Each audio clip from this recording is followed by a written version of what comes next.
what up mga solid subscribers, no? So ngayon guys, ang papanoorin po natin itong ano ba title nito, no?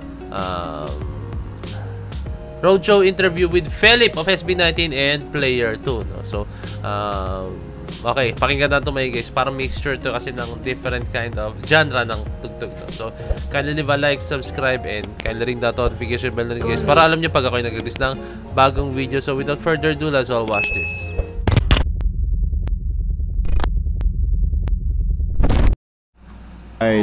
You know, like, I've known them since nag-show ako, tapos sila yung nag-ano din sa akin, nag-open ng show ko. So, doon kami nag-start magkakilala, and ayun, nandun ako sa studio, so we tried making music, and it's so fast, it's so smooth. I like these guys. Shout out to Player 2, ah. Hi, Wishers! Welcome to another Roadshow interview. It's me again, DJ Alice, checking in right here.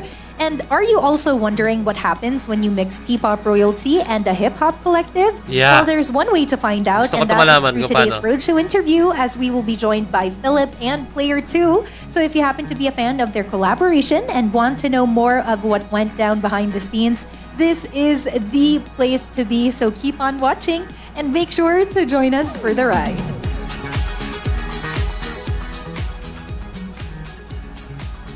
You're tuned in to Wish 107.5. Welcome back to another edition of The Roadshow. It's me again, DJ Alice, and I know these people have been a part of your playlist. Let's welcome back Hip-Hop Collective Player 2, and now with them, their now frequent collaborator, Philip. Hi, guys. Yes, sir. Hello again to all of you. So first things first, I was actually noticing off-air that all of you have become the bestest of bros. So maybe you can take us into that and how it helped you in making this collaboration. Hindi po siya plan talaga. I went there just to, record something. Mm-hmm. And na-refer lang po sa akin yung studio na yun. Then, doon ko po sila na-meet. And, ayun, we tried, like, I've known them since nag-show ako, tapos sila yung nag-ano din sa akin, nag-open ng show ko. So, doon kami nag-start magkakilala. And, ayun, nandun ako sa studio. So, we tried making music. And it's so fast, it's so smooth. I like these guys.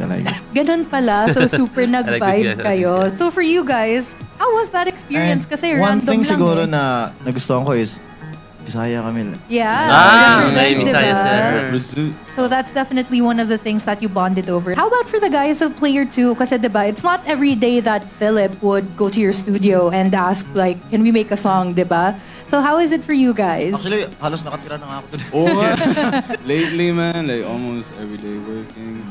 It's crazy. I remember the first time though, you were there. Yeah. You were there. Yeah. Oh, now how did it feel? It was fun, man. Kasi, like, sanay na kami mag-collab. Like, just collab in general. And just having a fresh and energy, in-sync mind as him. And everything just clicked. And so natural kasi like we have the same taste, music, fashion. Mm-hmm. That's true. I mean, look at you guys right now. How about you? I'm always absent.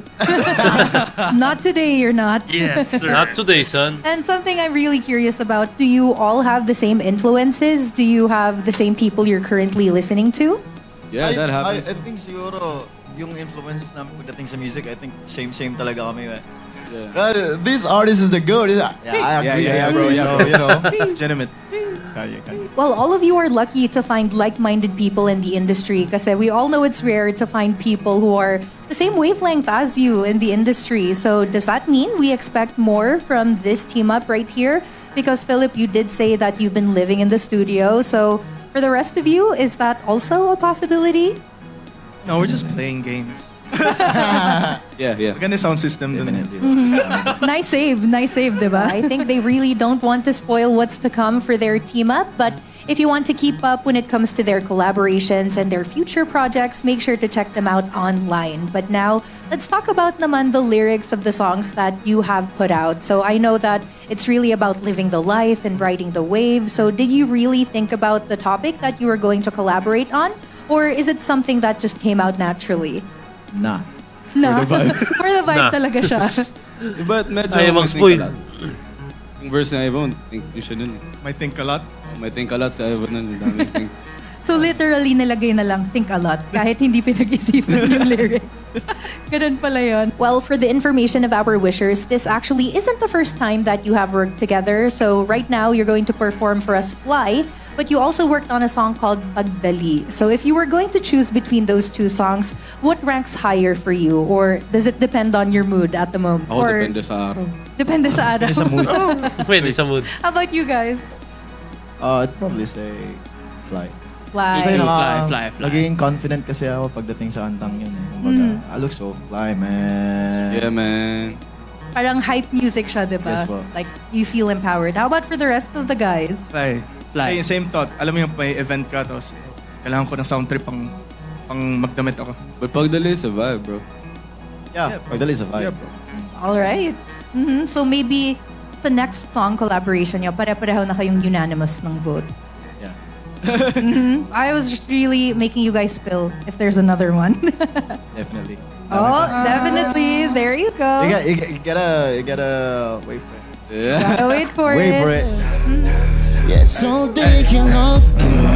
Keep on flight. Straight to You have it wish today. If you there, wish Okay, one yan of guys, no? Yun lang siya. Okay, hindi ko na siya ma-play kasi baka ma-block po tayo. Or kung ano mangyari, no? So, ang sarap lang makita, guys, na si Philip is nakasama niya yung mga ibang artists. Like this one, no? Player 2, no? Kasi alam niyo lang yung Player 2, guys, yung genre po nila is talagang more on sa hip-hop side po talaga, no? And then si Philip more sa pop side po talaga siya, no? Yung kanta niya, guys, is talaga napaka-flexible, no? And gusto ko makita si Stel tuloy sabi ko, no?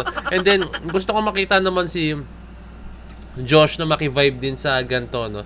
Kasi yung vibe ng para sa akin, yung vibe ng tugtugin ni Josh is medyo bagay po dito, no?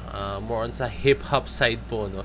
And then hindi ko sinasabing hindi bagay si Ken dito, no? Pero pwede rin, bagay din po si Josh dito. Si Ken kasi, guys, sobrang flexible. Kaya niya pong mag-switch into this kind of genre. Kaya niya dito, kaya niya dito.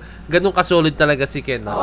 Kaya niya mag-switch sa mga genre na kung ano mang iniisip niyo, no? Gustong-gusto ko yung version ni Philip, yung sa Bulan, no?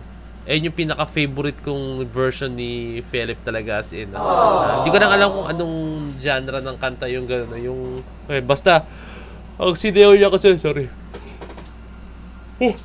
ako po hindi kasi po ako ay puyat, no? Kailangan ko lang talagang mag-video kasi napanood ko po itong video to, no? Baka sabihin niyo, si Point of It, sinaantok sa video ni Philip. Hindi, guys, puyat po talaga ako, no? As in, nakatulog na ako mga 4 AM, then rekta na sa trabaho agad. So, wala pa akong tulog, no? Reasons, let's go. Ito, yan. So, ayan. Gusto ko si Philip talaga yung pag gumagawa ng kanta kasi kayang-kaya niya po talagang gumawa ng kanta na sa sarili niya, kaya niyang gumawa ng kanta na tungkol sa kung saan man, napaka-flexible enough niya para magbigay ng kung anumang klaseng genre ng kanta, no? Isa si Philip sa mga gano'n. Pero yun nga, sinabi ko sa inyo, pinaka-favorite kong version po talaga ni Philip is yung sa Bulan, no? Yun talaga, pinaka-favorite ko kasi idagdag mo pa yung sayo na kasama doon is Crump po yung style na sayo na mostly sineo nila, no? Pero out of talaga more on Crump talaga. Tapos yung angas niya ron, tapos yung opening ni Stel, wow, grabe, nagmelt ako ron. Nalaman ko si Stel yun, grabe yun, napakagaling, napaka-creative, diba? Shoutout sa ating Malima, shoutout Philip, shoutout po sa SB19, no? Sana po magtuloy-tuloy pa po ang success nila, no? And I'm very sure naman isaalagaan nila yung success nila, no? Okay, guys, kung meron kayo kindly comment down below, message nyo ako sa Facebook page, and kindly leave a like, subscribe, and kindly ring na notification bell na rin. So this is Point of It signing out. Peace, let's cheer.